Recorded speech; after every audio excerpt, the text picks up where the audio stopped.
Sécurité dans la région orientale, dans la province, en fait, dans la zone orientale de la République démocratique du Congo. Nous allons en parler avec un ressortissant de l'Ituri. Il est cadre de l'UDPS, aussi porte-parole de FP 2023. Lui, c'est M. Alexis Aroubou. Bienvenue. Vous allez bien? Depuis quand vous êtes à Kinshasa? Depuis les dimanches. Alors, comment se porte votre FP 2023? Le Front patriotique 2023 se porte très bien en Ituri. Oui. Nous continuons à réaliser les objectifs prônés par l'initiateur, qui est l'honorable Steven Kai. À ce jour, nous nous préparons pour affronter les élections de 2023. Voilà. Vous préparez pour les élections de 2023, tel que vous l'avez dit, et vous aviez certainement parlé du coordonnateur, M. Steve Mbikai. Comment les FP 2023 est organisé? D'abord, au niveau des l'Ituri, parce que vous voyez, l'Ituri, avec ce qui se passe, l'état des sièges, avec les ADF, avec beaucoup de situations sécuritaires, et comment s'organise ou comment se passe certainement cette plateforme? Oui, le Front patriotique 2023, c'est une plateforme qui a été créée par l'honorable Steve Mbikai au motif de se battre pour obtenir une majorité écrasante au niveau de la province, au niveau de l'Assemblée nationale. Mais aussi actuellement, comme vous évoquez, pendant cette période, la province de l'Ituri, qui est constituée de ces 5 territoires, à ce jour, nous avons réussi à implanter la plateforme à tous les niveaux. À tous les niveaux. Au niveau de l'Ituri. Au niveau de l'Ituri. Malgré l'insécurité. Malgré l'insécurité. Et comment vous faites? Nous avons des mécanismes, nous utilisons des notables, nous utilisons les fils de l'Ituri, et nous essayons de faire comprendre que, malgré l'insécurité, nous devons travailler pour ramener et soutenir la vision du chef de l'État au niveau de la province. Donc, nous déplaçons, malgré cette insécurité, nous sommes parvenus à atteindre certains niveaux et installer la plateforme pour, cette fois-ci, gagner ces élections.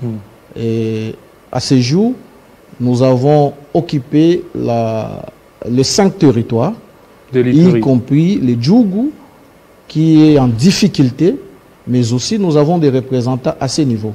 Parce que nous avons un de nous qui est actuellement à Djougou, M. Guilin, qui sensibilise toujours les gens pour que les gens puissent adhérer à la vision du plateforme du Front patriotique 2023, mais aussi soutenir les chefs de l'État en 2023. Voilà. Et comment il y a des adhésions qui sont organisées? Les adhésions sont massives. FP. Au niveau du FP 2023, au motif que le peuple iturien s'engage activement par rapport à la volonté du chef de l'État, par rapport à son souci qu'il apporte, par rapport à son regard. Et cette fois-ci, l'FP 2023 bat record pour donner encore le mandat du chef de l'État. Comment vous conciliez? Vous êtes de l'UDPS, oui. Vous êtes de l'UDPS et puis vous êtes de FP 2023. Comment ça se fait? Voilà. L'UDPS, c'est le parti du chef de l'État, où moi aussi je suis cadre. Au niveau de l'Ituri? Au niveau de l'Ituri.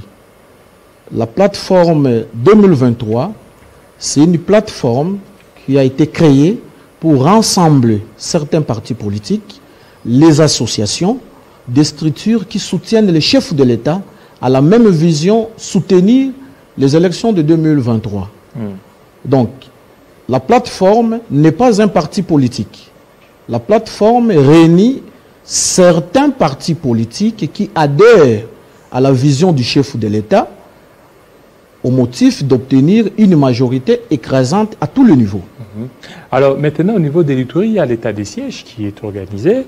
Et comment, jusque-là, comment est le bilan de cet état des sièges? Parce que malgré l'état des sièges, il y a l'insécurité qui bat son plein. Chaque jour, on continue à enregistrer des morts, des tueries. Oui, je pense que le président de la République, lorsqu'il a retrouvé bon dans sa politique de décréter l'état de siège, c'était sur base d'un objectif. L'objectif était de mettre fin à cette insécurité. Et l'état de siège comme symbole de la volonté du chef de l'État, à ce jour, avec le gouverneur militaire, qui ne cesse de dormir sous le patronage du chef de l'État, de réfléchir comment mettre fin à cette insécurité. Alors, nous pensons que le bilan du chef de l'État en Ituri reste positif.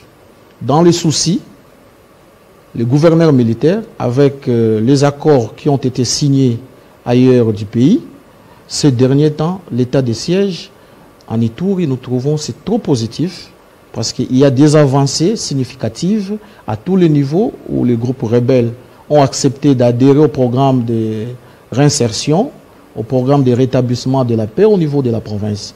Et nous en avons eu les groupes militaires comme Chinyakilima qui ont accepté de déposer les armes, et les Codeco aussi, et les autres qui viennent déjà. Et maintenant, à quand la visite de Steve Mikaï dans cette partie? Parce que c'est lui qui est, on peut dire, l'initiateur de FP 2023. Il viendra quand? Il va descendre quand là-bas? Je pense qu'il a un agenda. Et au mois de février passé, l'honorable Steve Mikaï était en Ituri. Et vous l'avez rencontré? Il a rencontré toutes les couches de l'Ituri. Et vous, personnellement, vous l'avez rencontré? Personnellement, nous avons parlé avec lui.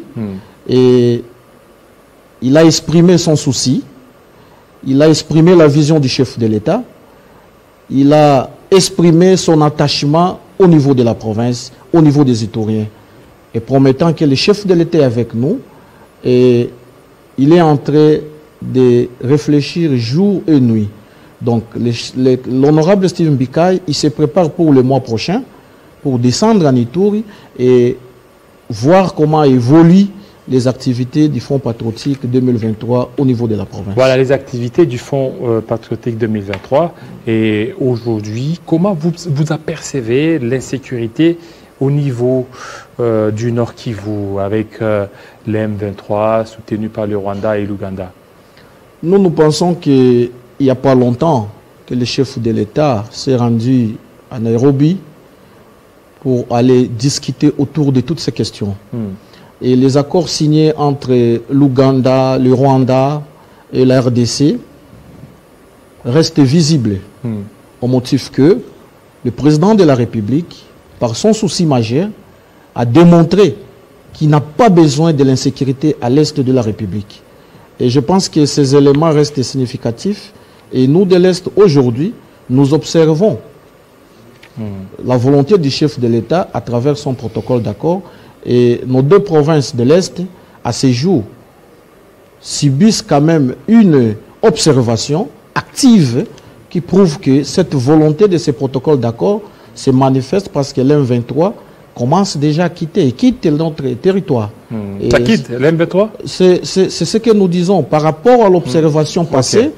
Et actuellement, nous pressentons que cette pression des FRDC fait à ce que l'M23 soit réparti de leur point d'origine. Merci beaucoup, monsieur Aroubou. Merci Alexis. Alexis, merci surtout de votre passage. On va parler encore autre chose, c'est tout de suite.